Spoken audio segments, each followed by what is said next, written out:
Hello everyone! Nandito nga pala kami sa Manila Esplanade.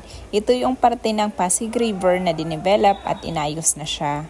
Nakatayo nga pala ako dito banda sa Jones Bridge at tanaw nga din yung tulay na kagagawa lang. Nagkwentuhan muna kami ng daughter ko. Saan galing yung tubig dito? Tubig, alin yung sa Pasig River? Opo. Galing yung tubig ng Pasig River sa part din ng ocean worldwide. So, kumonect siya along Manila Bay, Laguna de Bay, tapos dumadaan dito sa river na to, ang Pasig River. So, bago pa nagkaroon ng Manila, itong urban area na to ng Manila, itong maliwanag na lugar at malawak na Manila, bago pa nagkaroon ito, nandito na yung Pasig River. At kaya nakilala ang Manila, naging maunlad na city dahil din sa Pasig River na to. Yung mga nakikipagkalakalan nung unang panahon, yung tinatawag na kalakalang galyon doon sa history, dito yung dumadaong galing sa ibang mga bansa, sa Europe, buong mga countries din ng Asia, America. So, dito sila dumadaong, dala yung mga mga paninda.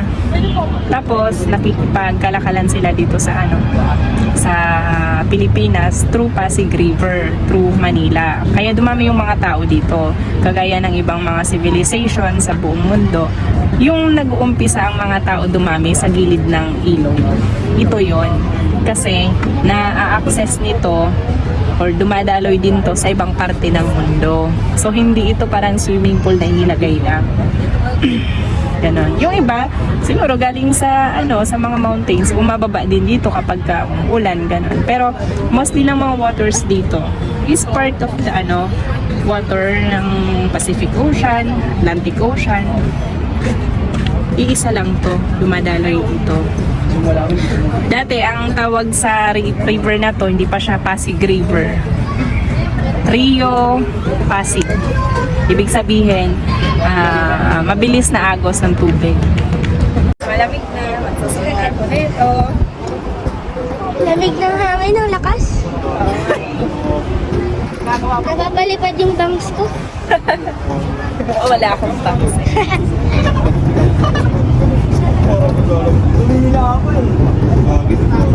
Ayan.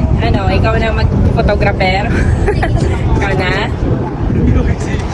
Nagano siya kadilig kong kasi Sing dumi niyan? Nasunog na post office? Madumi pa. Madumi yung lugar na to dati. Itong ilog na to. Ito yung Pasig River. As in, marami dyan mga basura, mga baho, may mga nakalitaw na dyan na mga tinutubuan na ng mga plants na mga water lilies. Basta maraming mga nakalitaw dyan na mga dumi. Dineclare nga itong lugar ng ilog na to, yung Pasig River, na dead river.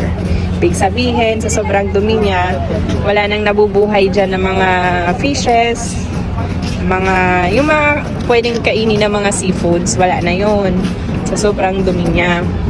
Tapos, naalala ko nga nung grade 1 pa ako hanggang sa lumaki ako, mayroon yun yung mga fundraising na tinatawag na piso para sa Pasig. Napakatagal yun, tapos hindi naman siya lumilinis. Hanggang nung mga nakaraang taon, hindi pa rin. Tapos, itong itong nakaraang year lang, pinagplanuhan na nila na i-rehabilitate yung Pasig River na to. Hindi lang nila nilinis, pinaganda pa yung mga gilid ng river.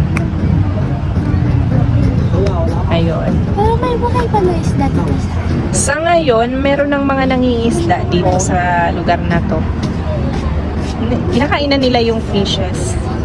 Kaya pala may nakikita akong mukha na Oo, may mga fish na dyan, yung mga oxygen na nila, lalabas na siguro nakikita mo malabas na mga bula-bula dyan. Mahaba tong river na to.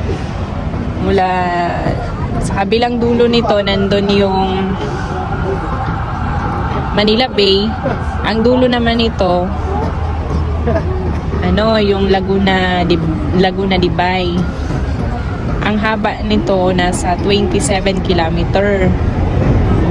Napakalayo nun kung lalakarin. Meron dito 14 na mga tulay, kagaya niyan. 14 na mga tulay sa loob ng Pasig River na to. Ayan. Buti pinaganda na siya ngayon. Nitong January lang to inopen pinailawan nila. Tapos nilagyan nitong mga malalaking ilaw. Tapos doon sa unahan, meron mga nilagay na mga statue. Yung sa parang sayo ng pandango sa ilaw. Very Filipino yung style niya. Di mo naabutan dito noon. Puro mga garbage sa gilid.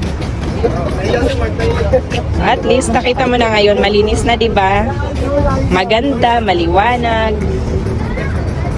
That's it.